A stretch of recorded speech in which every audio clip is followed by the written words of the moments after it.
સિદ્ધિઓ અને ભવિષ્યની રણનીતિ પર ચર્ચા કરાશે। પ્રધાનમંત્રી મોદી પણ બેઠકમાં ભાગ લેવા માટે ભારત મંડપમ પહોંચ્યા। બેઠકમાં ભાગ લેવા માટે એનડીએની વિવિધ પાર્ટીના નેતાઓ ભારત મંડપમ પહોંચ્યા। ભાજપ શાસિત રાજ્યોના મુખ્યમંત્રીઓ અને મોટા નેતાઓ પણ ભારત મંડપમમાં ઉપસ્થિત રહ્યા છે। પાર્ટીના નેતાઓ આ બેઠકમાં સામેલ થયા છે। સરકારની સિદ્ધિઓની સમીક્ષા કરવામાં આવશે।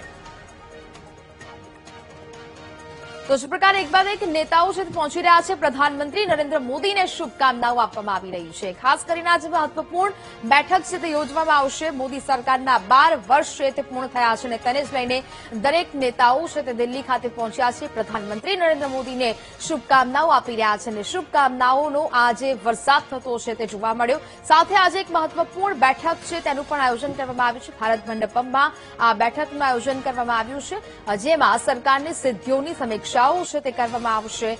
સાથે સાથે તમામ લોકો આમાં ઉપસ્થિત રહેશે। ભાજપ શાસિત રાજ્યોના મુખ્યમંત્રીઓ અને મોટા નેતાઓ પણ ભારત મંડપમમાં ઉપસ્થિત રહેશે।